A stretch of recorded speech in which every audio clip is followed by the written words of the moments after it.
Olá, queridos, a paz de Cristo. Muito obrigado pela sua presença, pela sua audiência, pela sua participação e que a boa mão de Deus possa recompensá-lo sobremodo e que ao final de tudo o nome do Senhor seja glorificado. Aqui nessa manhã, nesse dia que estou aqui gravando esta aula, eu quero já chamar sua atenção que aqui nós comentaremos sobre a lição de número 7. Essa aí, ó, as duas testemunhas do final dos tempos. Essa lição, ela faz parte da revista Tempos do Fim, os grandes temas do fim, publicada pela editora Central Gospel.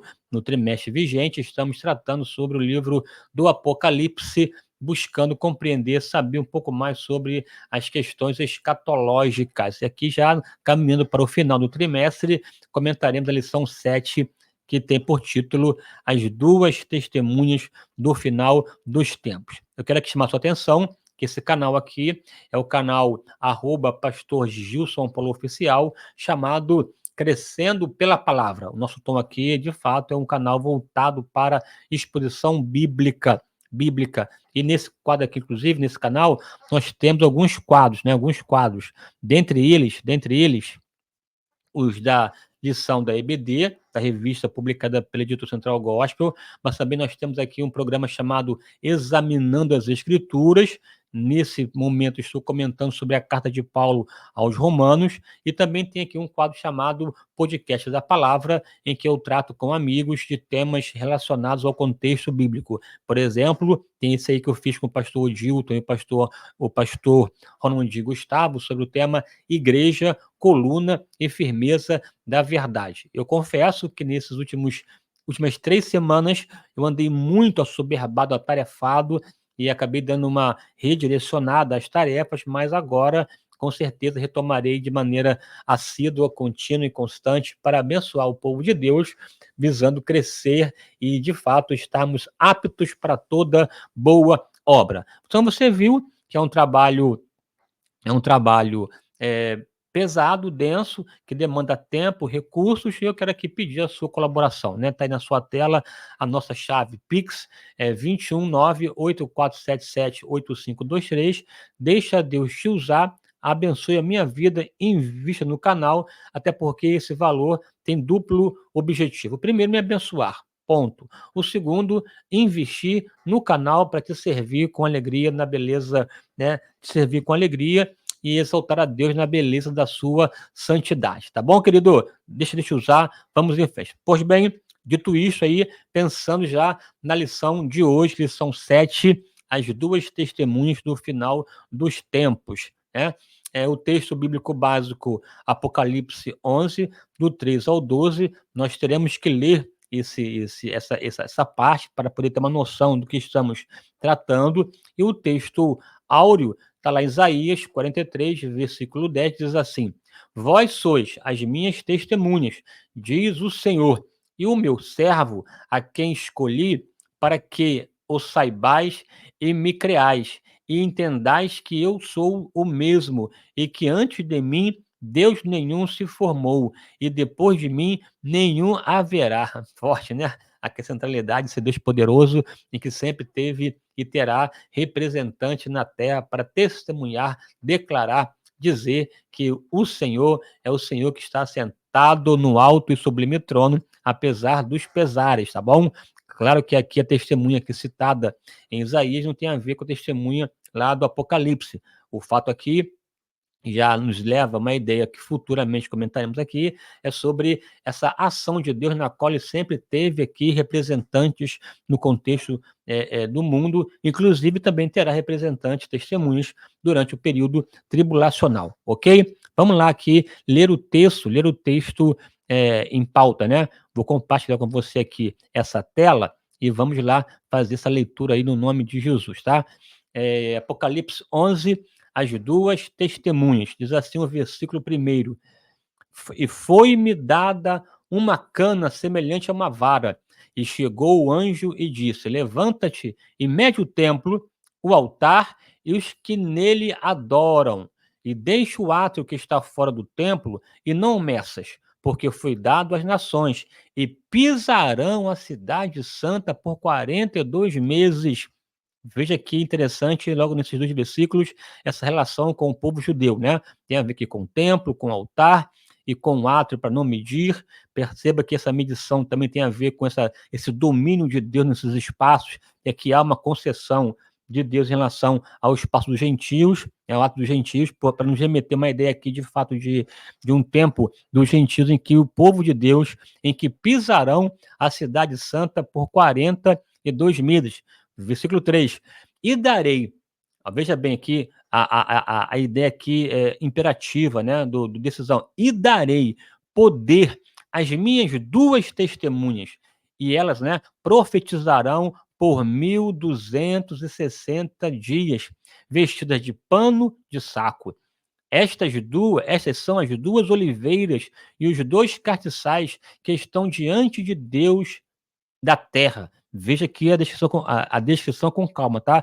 Deus dizendo que dará poder às 2 testemunhas, elas serão um ministério para profetizar durante 3 anos e meio, ou seja, 1.262 dias, ou por 42 meses, e estas são as 2 oliveiras e os 2 castiçais, aqui uma figura aqui simbólica de oliveira e de castiçal, que estão diante do Deus da terra. Veja que a ideia importante da expressão Deus da terra. "E se alguém lhes quiser fazer mal, veja o poder que elas terão: fogo sairá da sua boca e devorará os seus inimigos. E se alguém lhes quiser fazer mal, importa que assim seja morto", ou seja, independentemente do que está acontecendo, acontecerá somente mediante o propósito de Deus. Estas têm, verso 6, estas têm, aqui ó, estas têm poder para fechar o céu, para que não chova nos dias da sua profecia. Aqui é uma referência aqui, inclusive, ao ministério de Elias. "E tem poder sobre as águas para convertê-las em sangue". Aqui uma referência similar ao ministério de Moisés. "E para ferir a terra com toda sorte de pragas, quantas vezes quiserem. E quando acabar o seu testemunho, ou seja, depois de cumprir o propósito, a besta que sobe do abismo, o anticristo, e lhes fará guerra, as vencerá e as matará". Olha só, 2 testemunhas que sofrerão nas mãos do anticristo. "E jazerá o seu corpo morto na praça da grande cidade, que espiritualmente se chama Sodoma e Egito". Aqui é a cidade de Jerusalém, aqui em função do caos moral que estará vivendo no contexto tribulacional, aqui sendo comparada como Sodoma e Egito, onde o Senhor também foi crucificado. "E os homens de vários povos, tribos, línguas e nações verão seu corpo morto por 3 dias e meio, e não permitirão que seu corpo morto seja posto em sepulcros". Veja aqui, ó, a ideia de escárnio, de zombaria, de humilhação. Não enterrar um corpo é de fato uma humilhação. Deixar o corpo para ser comido pelas aves ou pelos cachorros. "E os que habitam na terra se regozijarão sobre eles, e se alegrarão, e mandarão presentes uns aos outros, porquanto estes 2 profetas tinham atormentado os que habitam sobre a terra". Veja, profetas de Deus, testemunhas de Deus, com poderes extraordinários, mas a leitura, a sensação, o comportamento dos povos nesse contexto aqui, é como se elas estivessem, né, atormentando os que habitam na terra. É como Acabe disse em relação a Elias: "És tu o perturbador de Israel?".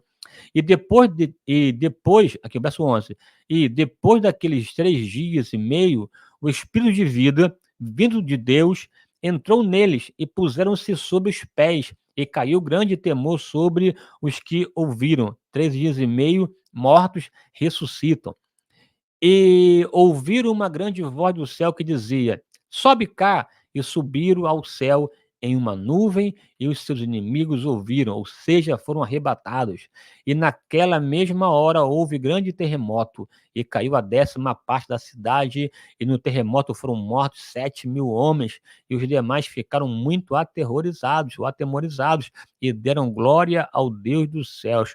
É passado o segundo ai, eis que o terceiro ai Aí cedo virá. Aleluia, glória a Deus. Que coisa tremenda, que palavra forte foi essa, né, aqui relacionada a às 2 testemunhas, que a leitura por si só já nos remete muitas explicações, que eu até fiz aqui um breve em cada parte que eu achei necessário, né, necessária, e vou aqui ao longo da aula aqui retocar esses assuntos que aqui mencionei para você, com você, nesse momento. Vamos lá, né. Objetivo da lição, como sempre, tríplice. Primeiro, analisar a missão das 2 testemunhas no contexto escatológico, que vale lembrar que elas estão atuando na grande tribulação. Segundo, conhecer as principais características do plano divino para uma vida de testemunho cristão fidedigno. Importante que entender também o papel delas enquanto testemunhas no contexto hostil.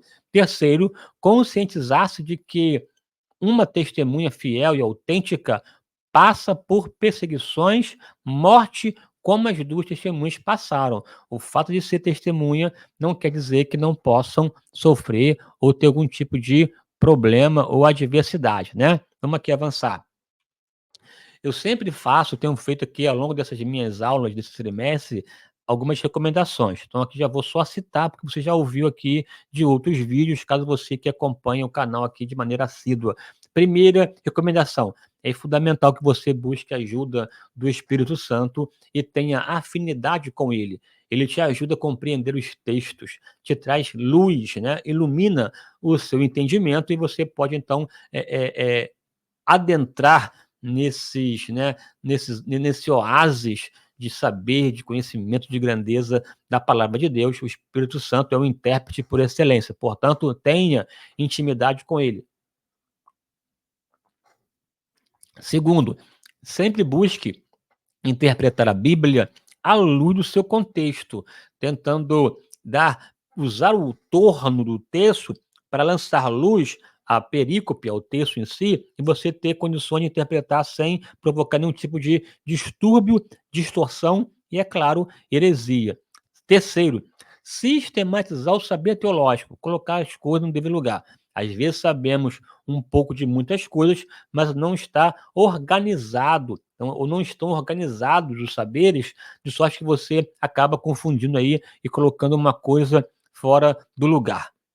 E aqui em quarto lugar, ter cuidado com os falsos profetas, mestres, doutores, porque esses, em função da autoridade que exercem, do poder simbólico, mestre, doutor, apóstolo, Cristo, eles podem te levar a uma compreensão equivocada acerca do texto e, portanto, minar, quebrar a unidade da igreja, tá? Fique atento aí em nome de Jesus. Vamos lá aqui, ó. Eu fiz esse quadro aqui interessante, só para nortear a nossa fala ao longo do trimestre. Então, aqui só passo aqui bem rapidinho para você ter uma noção mais ampla aqui, tá? Veja, ó, aqui está a igreja, né? A igreja do Senhor na terra, aqui nesse eixo horizontal mais abaixo, naquele legado aqui à terra. A igreja será arrebatada, ó, subirá quando? Durante a segunda vinda de Cristo, que é a primeira fase. O arrebatamento da igreja acontecerá.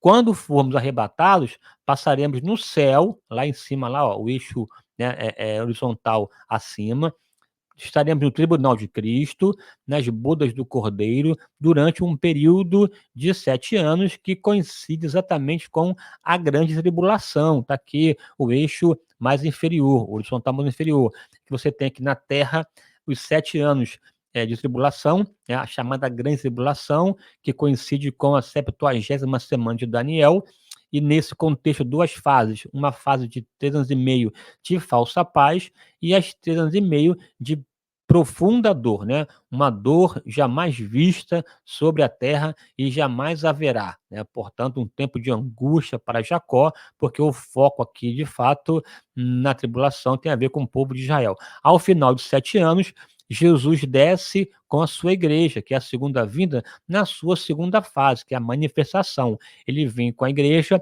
e com milhares dos seus santos, né, aqui, ó, e julgará as nações, dando fim aqui à chamada batalha do Armagedon, perdão, e livrando aqui o povo de Deus de maneira milagrosa e dando início, portanto, ao milênio. Enquanto o arrebatamento starta a grande tribulação, o julgamento das nações starta o milênio. E pós 1000 anos, Aí sim, o grande trono branco, que é o juízo final, em que os livros serão abertos, tanto o diabo, né, e aqueles que se esquecem de Deus serão lançados no Hades, né, lançados no Geena, o diabo e o Hades serão lançados no Geena, que é o lago de fogo, e a partir daí, então, teremos o estado eterno. Bem, aqui é uma visão aqui futurista, né, de que entendemos como Deus é o Senhor da história, que começa nele e termina nele, uma visão interessante.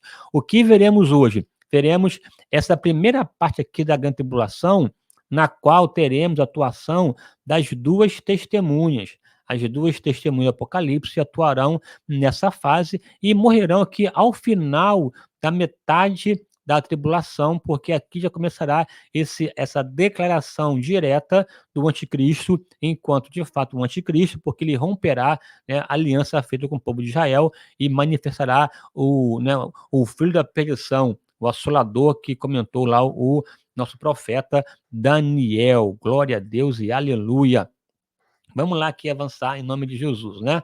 Bem, por mais deprimentes que pareçam os acontecimentos, né, da parte central da grande tribulação, assim, o testemunho de Deus continua presente no mundo. Por mais que o contexto tribulacional seja um contexto de uma dor jamais vista, isso não quer dizer que Deus não atuará, não quer dizer que Deus perdeu o controle, não quer dizer que Deus está ali. Pelo contrário, a grande tribulação, na verdade, é uma prestação de contas desse mundo com Deus. É esse mundo que zomba de Deus, que o ignora, que o desdenha e que o zomba, ele terá que prestar conta da sua arrogância, da sua soberba. Então, a verdade é que nesse contexto tribulacional, Deus, né, manifestará a sua ira. São 7 selos abertos, são 7 trombetas entoadas, são 7 taças da ira de Deus derramadas, a presença marcante dos anjos que estarão atuando em contexto tribulacional, as duas testemunhas, as 144.000 que atuarão também no contexto tribulacional. Então você percebe toda uma dinâmica do controle de Deus, e ao final do processo, Jesus voltando para derrotar anticristo, o falso profeta, e prender o dragão por 1000 anos, e portanto julgar as nações e estabelecer, perdão, estabelecer a fase milenial. Então você percebe esse Deus no controle de tudo. Um Deus que tem controle dos céus e da terra, e nada e ninguém poderão vencê-lo. Né? Então veja, por mais que seja deprimente, a gente percebe essa presença e atuação de Deus.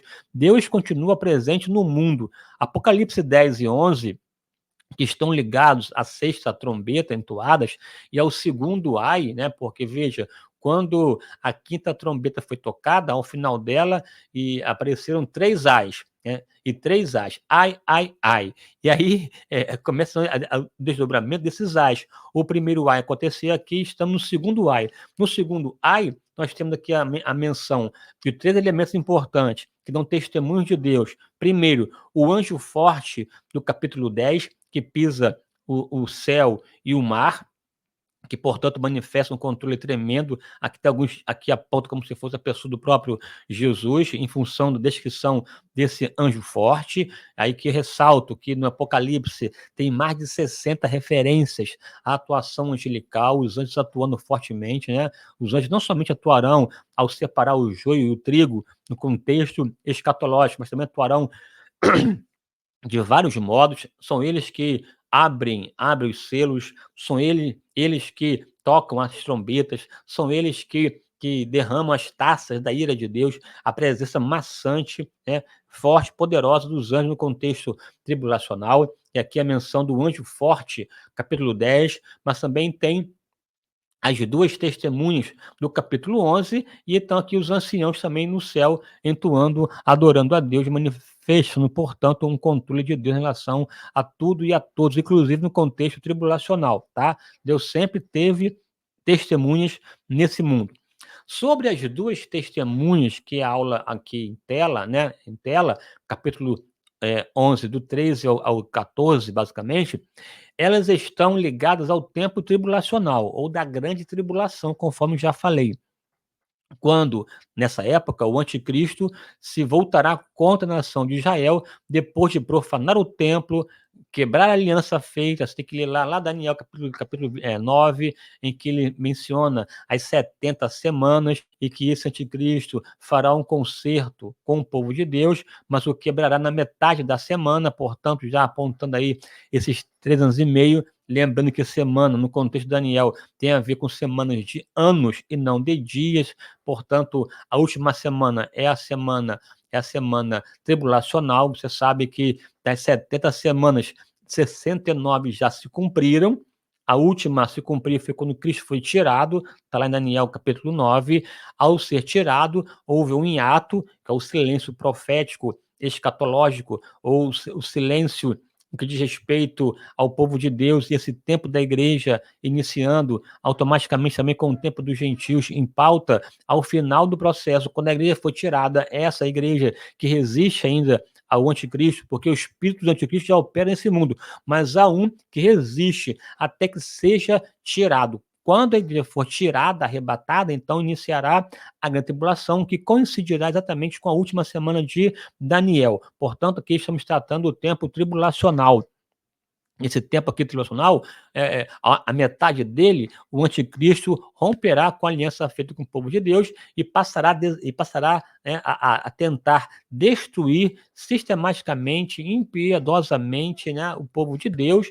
Ao final, inclusive, desse contexto, o povo está envolvido com a Batalha da Magedon, em que muitas nações estarão voltadas contra Israel, que não será exterminado somente porque se arrependerá, reconhecerá Jesus como Messias. Ele virá no Monte das Oliveiras para libertar o seu povo, derrotar nações inimigas e estabelecer o milênio e passar a ser Jerusalém a capital, né, internacional, forte, né, forte, da qual sairá a lei do Senhor. Né? Estas testemunhas profetizarão na cidade de Jerusalém. É importante aqui que o texto, por mais que não mencione quem são as testemunhas, estabelece e define o lugar, Jerusalém. Jerusalém aqui, inclusive, retratada como sendo simbolicamente Sodoma e Egito, em função da perversidade que está acontecendo e da apostasia nesse contexto da capital, né, em Jerusalém, em que o anticristo, quase sendo adorado como Cristo, e quando se assentar no trono de Deus, no contexto do templo, aí sim que racha,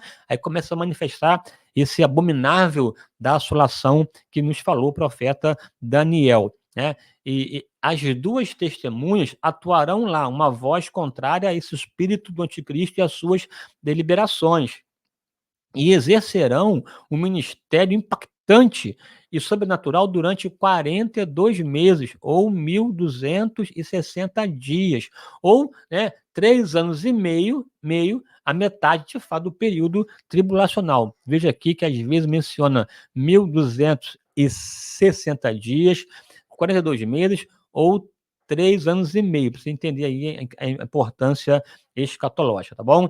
Duas testemunhas escatológicas. Vejam, quem são elas? Quem são elas?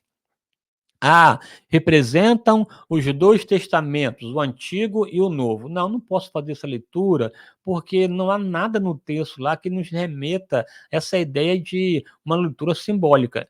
Pastor, o senhor lê Apocalipse literalmente? Boa parte sim, outra parte não. É um livro que contém simbologia, símbolos, e, portanto, é preciso dar simbologia, né, o sentido simbólico, metafórico ao texto simbólico. Mas eu sou daqueles que primeira interpretação que se faz é a interpretação literal. Além disso, minha escola é uma escola futurista. Eu entendo que o Apocalipse não tem a ver com um aspecto somente histórico ou com um aspecto simbólico, metafórico. É, de fato, uma profecia literal que você precisa buscar a literalidade. É claro, quando é simbólico, ponto, mas não fazer disso uma leitura simbólica. Com que base você pode afirmar que ele se retrata a questão de 2 testamentos, 2 dispensações, lei e graça, ou 2 testamentos, Antigo e Novo? Não há. Se for pensar nessa dinâmica, você pode pensar, então, enquanto a figura de Moisés e de Elias, enquanto lei e profeta, basicamente do Antigo Testamento. Então, assim, mas mesmo assim, não dá para afirmar que que serão Elias e Moisés. Não dá para afirmar Moisés e Elias, não dá. Há uma referência semelhante aos ministérios, mas afirmar que são eles também não dá base para isso, tá? Então, representam os 2 testamentos? Não, representam a vontade de Deus. Aí eu sei sim, porque são testemunhas de Deus que serão por ele levantadas e Deus as dará poder e autoridade extraordinário, né? Podem ser Josué, Zorobabel, João e Paulo, Enoque, Elias? Não podem ser, não dá para afirmar. Porque se levanta a ideia de Josué e Zorobabel. Aqui Josué, né, nos dias de Zorobabel, um sacerdote, filho de Josadá, que voltou para Jerusalém depois do decreto de Ciro, né? Tanto ele como Zorobabel, uma autoridade civil e uma autoridade religiosa, que são chamados no contexto lá de Zacarias, capítulo 4, de candeias, são chamados de oliveira, de cartiçais. Portanto, aqui há uma similaridade na linguagem de João em relação à linguagem usada pelo profeta Ezequiel, pelo profeta Zacarias, perdão. Veja aqui o que diz o texto aqui, ó. Olha só. Falei mais e disse: que são as duas oliveiras à direita do castiçal e à sua esquerda? Aí então ele disse, né, o que o anjo disse: estes são os dois ungidos que estão diante do Senhor de toda a terra. Aqui o anjo explica para Zacarias, interpreta o que seria as duas oliveiras à direita do castiçal. São os dois ungidos, ou seja, Josué, o sacerdote, e Zorobabel, o governador, um poder civil e um poder religioso, interpretados aqui, simbolizado pela figura da oliveira, que estão diante do Senhor de toda a terra. Aqui há uma semelhança da linguagem profética no estilo do Antigo Testamento, que João utiliza com excelência, com maestria. Mas aqui é uma semelhança de linguagem, não quer dizer que eles sejam Josué e Zorobabel, tá? Que a gente percebe aqui esse paralelismo, essa correlação contextual de intertextos que nos remete de fato a uma linguagem do Antigo Testamento. E aqui vale ressaltar que as duas testemunhas virão assim, né, nos moldes dos profetas do Antigo Testamento, tá? Veja, não são nos mesmos moldes do Novo Testamento, até porque esse período da graça ele vai até o arrebatamento da igreja. No milênio, a gente tem uma outra dinâmica, inclusive uma dinâmica distinta da atuação do Espírito Santo no contexto tribulacional. Acaba sendo quase que uma referência a um retorno da operação do Espírito no Antigo Testamento, que é agir de modo pontual. Essa graça derramada hoje, salvática, que nos preenche, né? Que ficamos impregnados com ela, que salva de maneira ampla, não será dessa forma no contexto tribulacional, mas Deus atuará de modo pontual. E aqui, no caso, você vê que aqui uma referência da capacitação do Espírito Santo na vida das duas testemunhas no contexto tribulacional, ok? Vamos lá.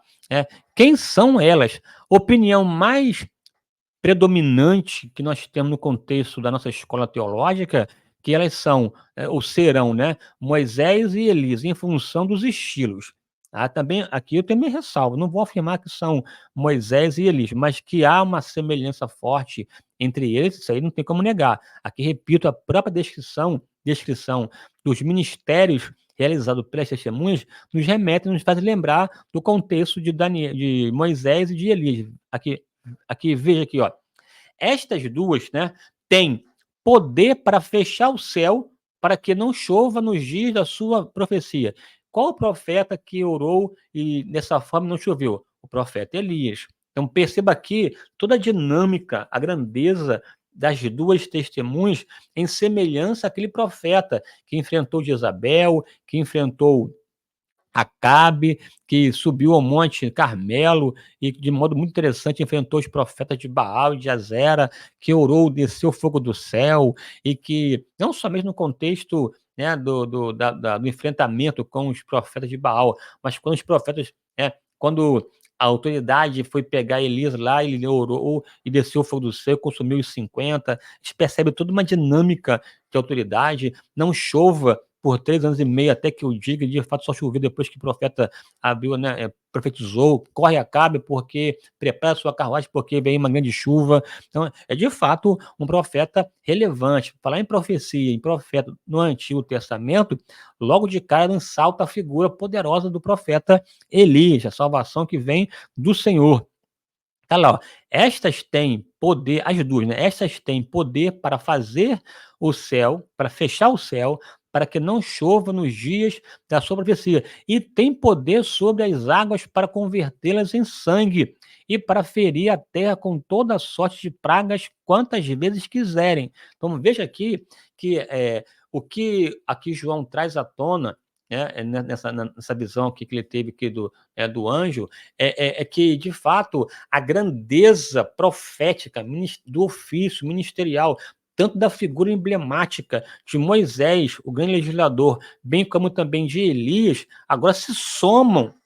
Há um somatório de Elias e Moisés no que diz respeito à semelhança ministerial, que estarão presentes no ministério profético das duas testemunhas. Portanto, duas figuras poderosíssimas, de grande impacto, de grande relevância. É tão grande a relevância que você veja que povo de toda língua, tribo, raça e nação se alegrarão quando elas forem mortas. Tamanha será a repercussão mundial que as mesmas terão.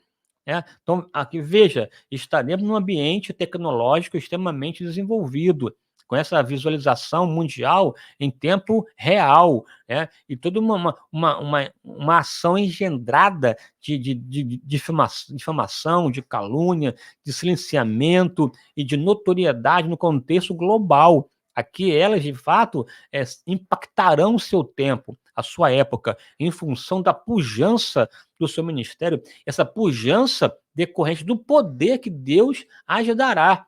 Deus dará poder para elas, orar e o céu fechar, né?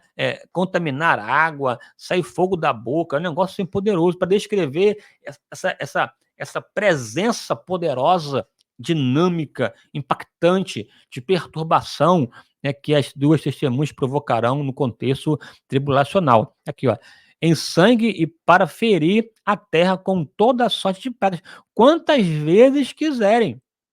Agora, com tudo isso, aqui de fato as duas nos remetem à figura de Moisés e de Elias. Eu posso afirmar que serão Moisés e Elias? Não posso, porque, porém, não é possível afirmar com toda certeza. O ministério de João Batista também era semelhante ao de Elias, mas João Batista não era e nem foi Elias. Semelhança sim, mas diferenças também. Então, aqui não posso...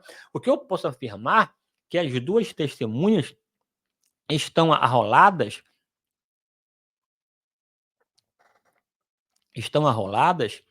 nesse mesmo pacote, no mesmo nível de instrumentalidade, a semelhança de Moisés e de Elias. Repito, ao pensar na história do povo de Deus, ao pensar em grandeza ministerial, você tem a figura de Moisés. São três figuras importantes: Abraão, Moisés e Davi, dentro da linha da história do povo de Israel. Em termos proféticos, Elias, de fato, sobressai a muitos deles, né? É claro que Moisés ainda é o maior profeta no contexto do Antigo Testamento, um legislador, uma referência e tal, né? Então, para perceber aqui o aspecto exponencial que as duas testemunhas exercerão durante o período da grande tribulação, né?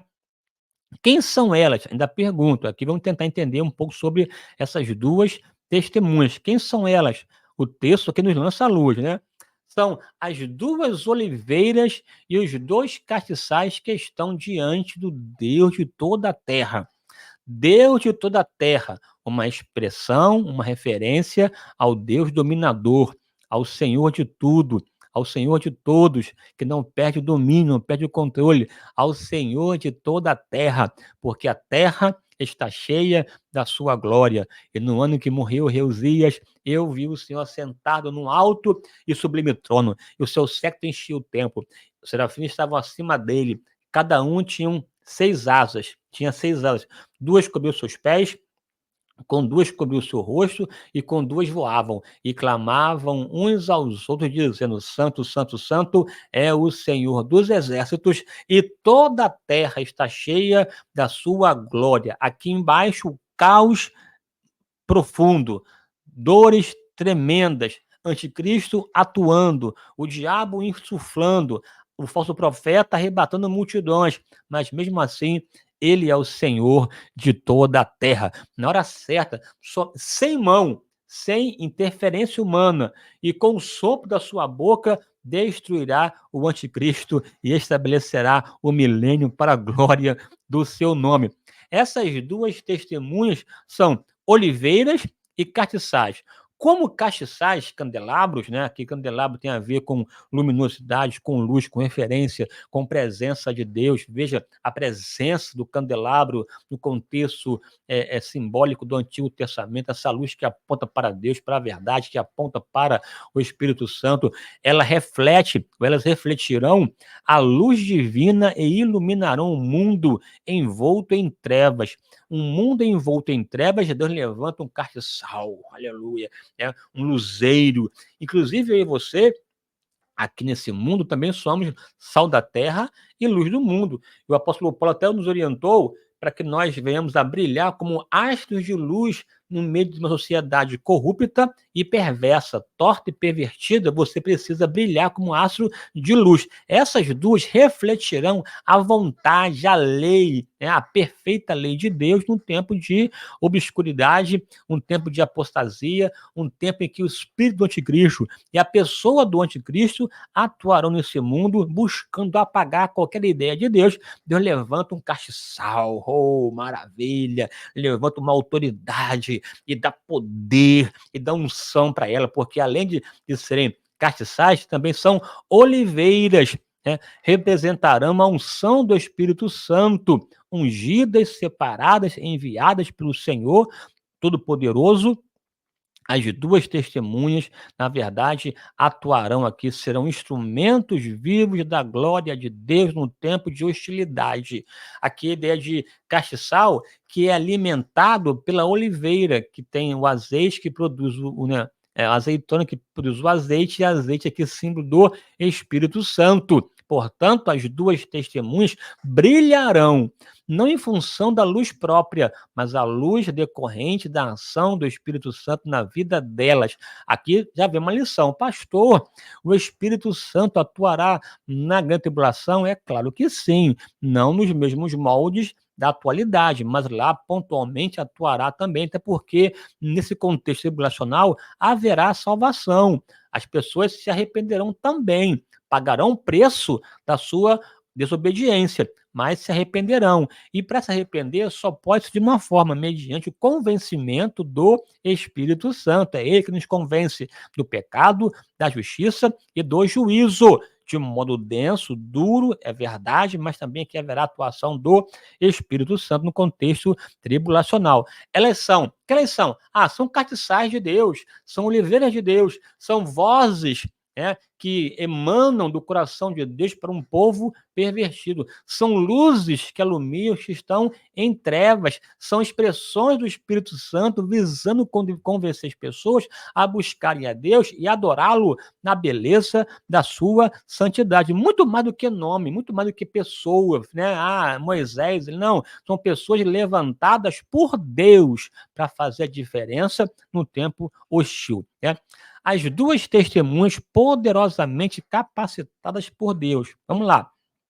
As duas testemunhas terão um ministério específico de advertência, de repreensão e chamada ao arrependimento, segundo os moldes do Antigo Testamento, ou da tradição profética do Antigo Testamento. Tem a ideia da denúncia é muito forte, é muito, muito intenso, né? A chamada ao arrependimento e atendendo a restauração. Portanto, uma voz dura, assim diz o Senhor, porque em meio a esse caos intenso, Deus tem que manifestar poder, né, para poder de fato impactar. E elas aqui, as duas, exercerão nessa primeira metade, né, metade da grande tribulação, essa voz profética intensa nos mesmos moldes do Antigo Testamento. E aqui, é claro, também acabarão morrendo, como também muitos profetas morreram no contexto do Antigo Testamento. Aqui, à guisa de ilustração, o próprio Isaías, segundo a tradição, foi cerrado ao meio, num tempo também hostil de Manassés, que foi um rei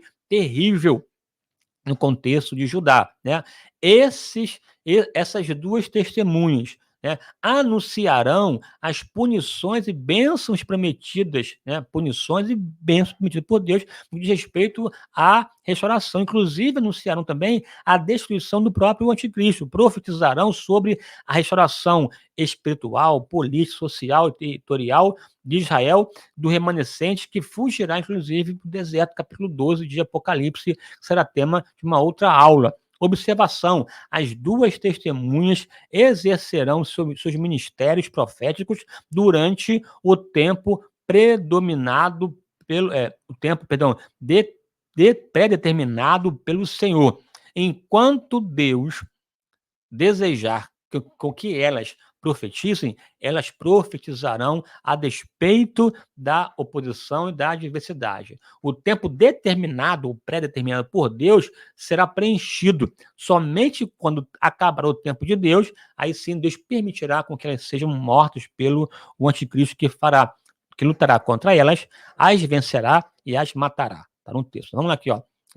Como essas duas testemunhas estão vestidas, aqui também que uma linguagem simbólica, vestidas, né, de panos de saco. Veja, a expressão panos de saco tem a ver com o tecido grosseiro, fabricado com pelos de bode, que eram utilizados para aqueles que pranteavam, choravam. Aqui, portanto, aqui nos remete a uma ideia de profetas que não têm interesses outros a não ser fazer a vontade de Deus, que não buscam a própria glória, a própria fama, homens extremamente usados por Deus, mas sem a postura ufânica ou a postura de buscar para si holofotes. Os holofotes estarão sobre elas, mas não em função do que elas buscaram, porque não há nenhuma ideia de projeção pessoal. Aqui é a ideia de projeção de Deus, né? De promover a palavra de Deus. Portanto, duas testemunhas extremamente usadas, marcadas pela sua humildade, que é exemplo aqui de pessoas que, na sua caminhada, em momentos de luto, de sofrimento, de dor, também se vestiam de panos, né? De saco, enfim, para poder mostrar toda essa questão mesmo de desprendimento do aqui e agora. Esse tipo de vestimenta traduz muito a humildade e a modéstia e a tristeza também, né, insatisfação e desconforto no contexto que estão vivendo. Não é um tempo para sorrir, não é um tempo para cantar, não é um tempo de júbilo, é um tempo de dores, é um tempo de angústia, é um tempo de dores de parto para Israel. Portanto, essa representação aqui dessa roupa de pano, né, é interessante, que retrata esse momento também de extrema dor, tá bom? Trajadas com tais vestes, as duas testemunhas simbolicamente manifestarão seu desagrado e discordância em relação à situação causada pelos agentes do mal que estarão atuando no contexto tribulacional. E essa ação de desagrado e discordância acerca de Deus aumentará de maneira poderosa, ao ponto de ceifar a vida delas, das duas, e aí, a partir daí, então, começar todas as agruras mais densas da grande tribulação, que são os 3 últimos anos e meio desse período, tá bom? 4 etapas da missão das testemunhas escatológicas. 4 etapas. Primeira etapa, perseguição. Segunda, a morte. A terceira, ressurreição. E a quarta, arrebatamento. No que diz respeito à perseguição, veja, né? Aqui, ser perseguida tem a ver com perseguição física, mas também psicológica e também moral. Com certeza haverá um trabalho intenso de calúnia e difamação, em que se levantarão discursos e narrativas contra elas, como se fosse aqui, por exemplo, aqui, inimigas da democracia, propagadoras de fake news, né, portanto, que precisam ser silenciadas, neutralizadas e tal. Toda a máquina pública, toda a máquina midiática tentando desacreditar essas figuras que Deus havia levantará e, portanto, buscando uma demonização das ações delas a partir do discurso tão forte que, veja, povos de todas as tribos, raça, língua e nação se alegrarão quando as mesmas morrerem. E não somente ficarão alegres, até impedirão que elas sejam sepultadas. É como assim, a catástrofe lá, né, no Rio Grande do Sul, é porque é bolsonarista, é porque não sei o quê, é porque é branco, é porque é opressor, é porque é tóxico, é porque não sei o que lá, acaba justificando a calamidade, é um absurdo. Mas veja que o discurso vai criando raiz e força, e essa mentira dita repetidas vezes acaba virando uma verdade mentirosa na cabeça do ouvinte, porque é manipulado pela grande mídia. A difamação é um problema, cuidado com as narrativas. As duas testemunhas sofrerão também em função disso, e até haverá alegria no mundo por conta das mortes das mesmas, né? Morte, serão mortas e pessoas celebrarão a morte delas, né? Em Jerusalém, chamada Sodoma e Gomorra. As duas morrerão em Jerusalém, na capital de Davi.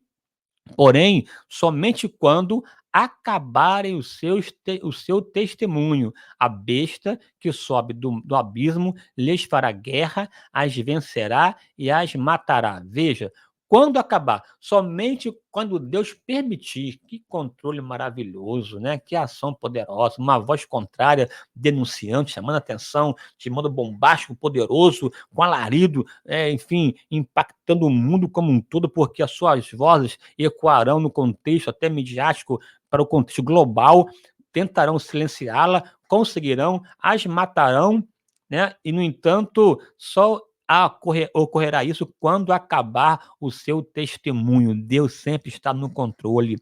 Veja, depois de mortas, ressuscitarão, né? Impedidas de serem enterradas, ficarão 3 dias e meio, né, expostas para que sejam humilhadas, né? Porque, veja, quando não enterrava um corpo, deixar para os cães, para as aves, era uma forma mais vil, mais humilhante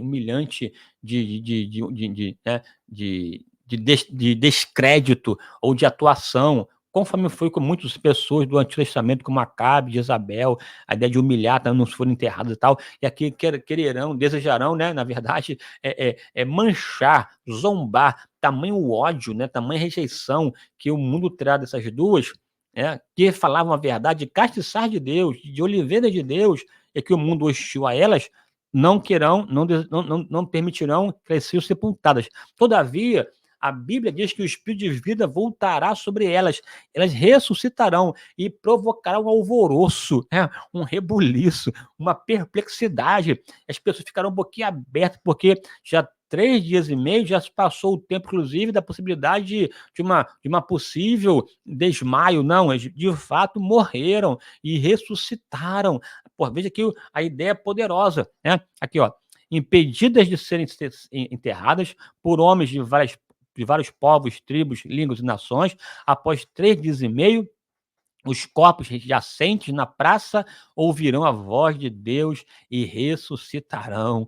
Isto impactará as pessoas. Seguir-se-á, após isso, um grande terremoto, um dos maiores terremotos da história desse planeta, com um abalo sísmico altíssimo, que, portanto, provocará morte terrível. Mais de 7.000 pessoas morrerão. Enfim, uma situação de densa perplexidade, para mostrar que ali, de fato, tinha uma ação de Deus. Isso, claro, né, algumas pessoas até se converterão por conta disso.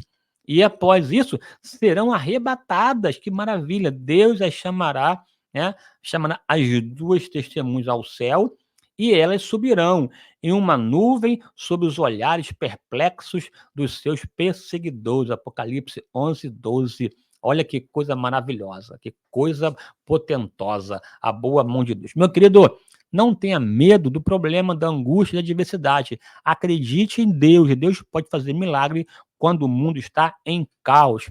Aqui, para fechar essa reflexão, até por conta do horário, eu pontuei aqui algumas delas, não vou explicar, porque, na verdade, aqui até seria o foco da aula, mas pelo tempo eu vou só citar aqui para você. Primeiro, as testemunhas simbolizam as forças cristãs em qualquer época que resistem à tirania e ao mal.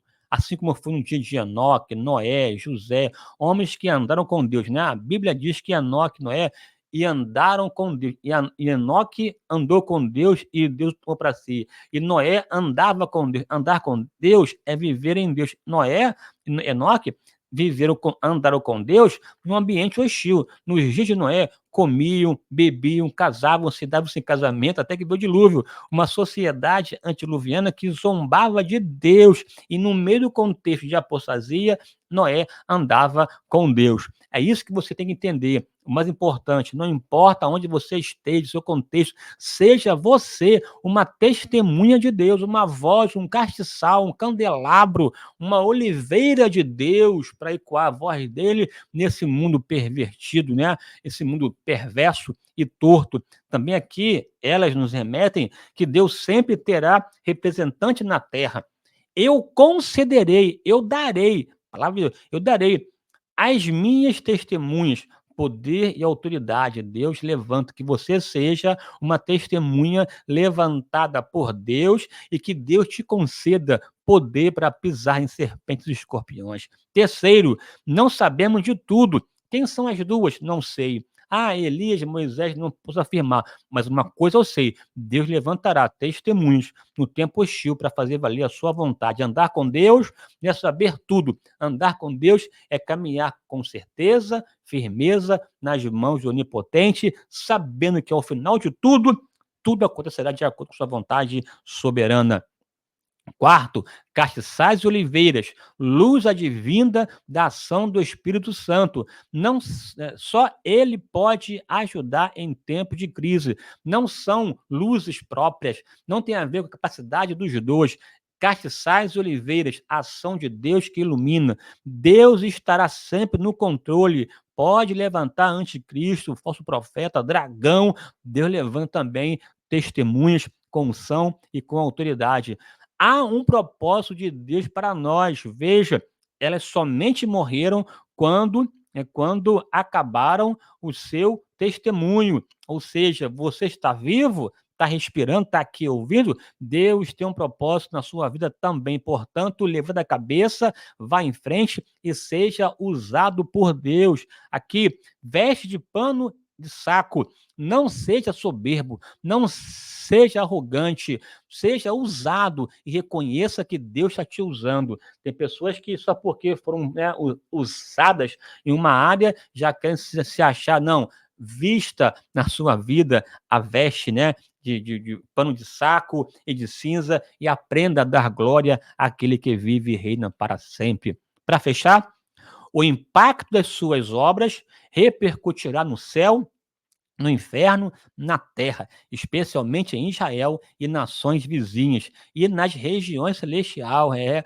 O mais importante não é saber quem serão, mas sim estarmos aptos para testemunharmos de Deus e da sua palavra em todo o tempo. Glória a Deus e aleluia. Deus é fiel, Deus é fiel. Portanto, minha amada e minha amada, seja uma testemunha e aprenda, entenda que Deus deseja, não somente lá, mas também aqui e agora, levantar castiçais, levantar oliveiras para fazer valer a sua vontade. Deus te abençoe, um forte abraço, até a próxima, em nome de Jesus. Amém.